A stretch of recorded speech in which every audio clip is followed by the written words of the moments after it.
Throughout history, we've constantly seen different parties debating on what's right or wrong. From gun rights to immigration, each party thinks they have the better solution for the country. The American Revolution was in part assisted by America's already well-developed gun culture. The United States won independence through a sustained armed popular revolt, as the Swiss, armed with crossbows, had done beginning in 1291, when the first three cantons battled for freedom from Austria. This culture was boosted by the revolution by which America became the first colony of its age to win independence through a sustained armed popular revolt. The Battle of Little Bighorn, also known as Custer's Last Stand, emphasizes the role of guns in shaping and expansionist American identity. The Battle of Gettysburg, 1863, at this and other killing sites, guns shaped the identity of modern America.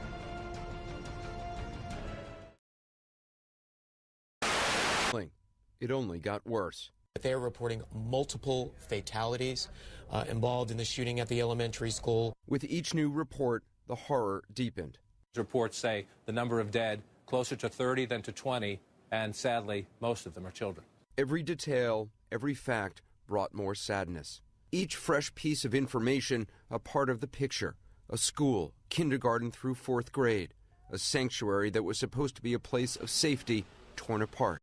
Awful situation. 16 young children killed exactly as they were today. You know, whether here. 2 of the and 4... as a result of this, they brought in a handgun ban. 162,000 handguns were handed in. Right? It is time for an amnesty. Murder rates went in up. America. There's an amnesty in Australia murder as well. rates went up. There are about 35 murders a year in Britain. But it was 35. lower for another reason. There are nearly 12,000 murders a year from guns in this country. The point is, when are you guys going to focus on that? And stop telling me the answer is more guns. No, it is not the answer. Look, listen. Let's focus on than it was I need to say after the something ban. here. It was higher than it was before the ban. So you want more guns, not less? I'm saying 300 million guns in America isn't enough for you. When you ban guns, how many more kids have to die before you guys say we want less guns, not more? I'm upset about this. He asked me a question. I want to tell you Let something. him answer the question. I'm upset because I worry that the gun control laws that you're pushing have killed people. Oh, that what when a you lot of nonsense. Look, you have to explain. Nonsense. You An have average of 35 killings from guns in Britain a year. No, in a place that banned handguns. But Here, it was lower no ban on before these they guns. had the gun control 12,000 laws. people a year die from gun murders. Look, there are lots of differences across countries. You have to understand. Can I please have the opportunity to say something without screaming? I mean, there is.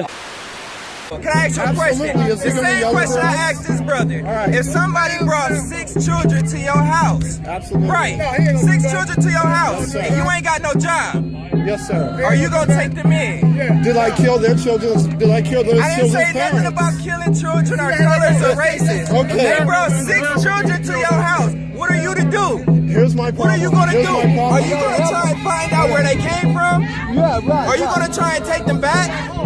Or are you gonna try and go out there and try to take care of these children and the children that you got that you can't even take care of already? I'm gonna do whatever I can to help. So you gonna make the problem big. I'm not gonna let my children starve to stay another my whole deal is, what are we gonna do for the people that are here that's starving already? What's being changed now, today? Why we not protesting now for the motherfuckers that's sleeping on the streets in LA? Why we not protesting now for that? We got our own people that are starving and hungry, and we sitting here fighting over more people being put on the table. A bunch of the people who came here were at Occupy LA protesting for the homeless, protesting for these things. But why would you add to the problem? Why would we accept people to come here? Imagine you've done everything right your entire life. Studied hard, worked hard, maybe even graduated at the top of your class, only to suddenly face the threat of deportation to a country that you know nothing about, with a language that you may not even speak. That's what gave rise to the DREAM Act. It says that if your parents brought you here as a child, you've been here for 5 years, and you're willing to go to college or serve in our military, you can one day earn your citizenship. And I've said time and time and time again to Congress that send me the DREAM Act, put it on my desk, and I will sign it right away. Now, both parties wrote this legislation, and a year and a half ago, Democrats passed the DREAM Act in the House, but Republicans walked away from it. It got 55 votes in the Senate, but Republicans blocked it. The bill hasn't really changed.